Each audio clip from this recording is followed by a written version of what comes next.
Привет! Это третье и заключительное видео, в котором я делаю обзор китайских часов с AliExpress. На этом я пока что планирую остановиться и переключиться с Китая на Японию.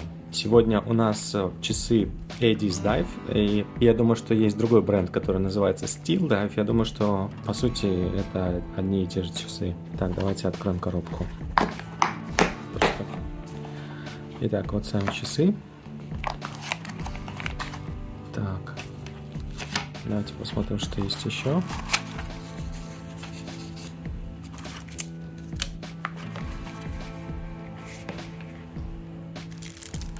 Все в пленочках. Сейчас я укорочу под свое запястье ремешок и продемонстрирую на руке. Браслет вот такой, такие звенья у него. Я считаю, достаточно неплохо за свою цену. Застежка.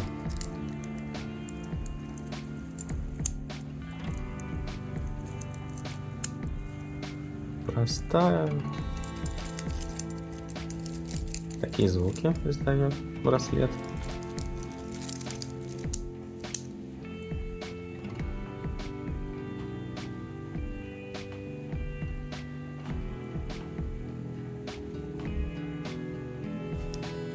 В целом можно носить прямо на этом браслете. Я думаю, на первое время вполне подходящий браслет. Есть определенный момент относительно этого ремешка, что иногда он колет руку.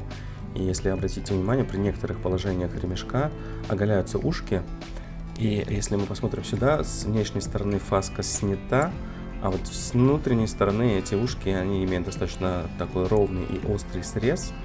И корябают руку. При обычной носке ушки не торчат, но при каких-то положениях все-таки чувствуется это неудобство.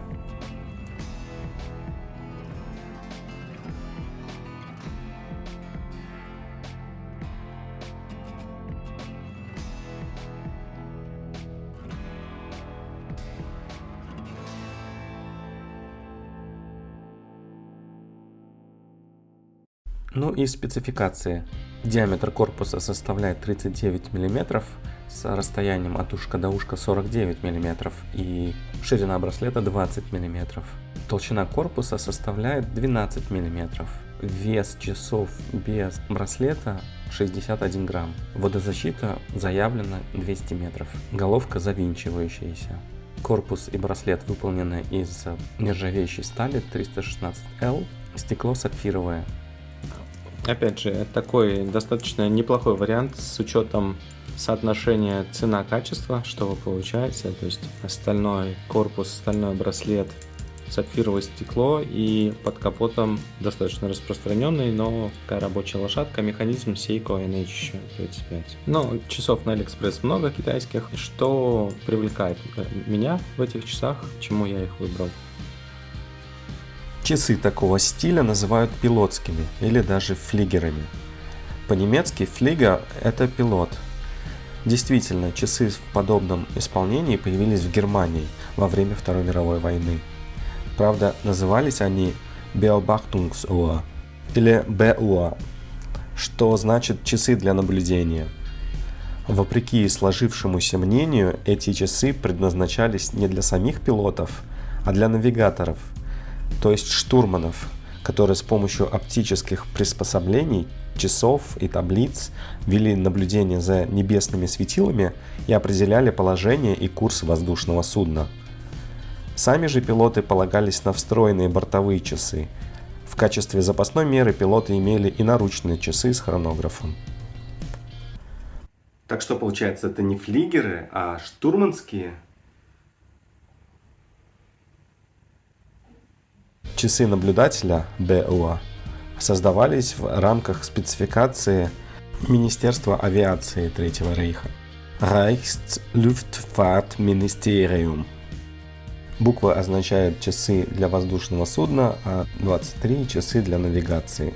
Требования этой спецификации сводились к тому, что часы должны были быть надежными, работать при низких температурах, иметь контрастный легко читаемый циферблат. Диаметр корпуса был большим, 55 мм. Часы надевались поверх летной куртки. Заводная головка была большая, чтоб легко вращалась даже в перчатках. Еще одним важным требованием было наличие стоп-секунды для точной установки времени. Метки и стрелки имели люминесцентное покрытие.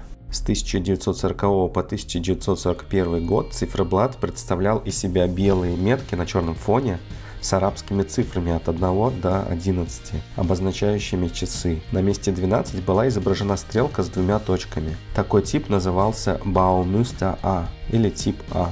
Начиная с 1941 года стали выпускать обновленный циферблат Baumüster B. Здесь на передний план выставлены минуты от 5 до 55 с шагом 5 минут. Часы расположены внутри малого круга. Часы выпускались несколькими фирмами: Laco, Stowa, IWC, A. Lange & Söhne, Wempe. Первые три компании в этом списке до сих пор производят часы в таком стиле.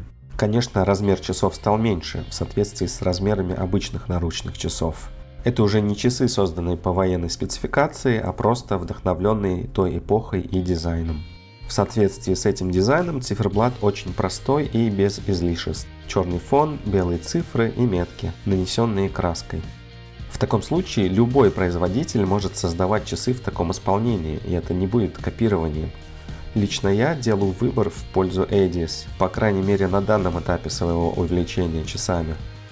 Это было вместо итогов. Если вам понравилось видео, поставьте палец вверх.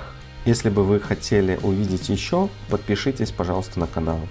А я с вами прощаюсь. До новых встреч!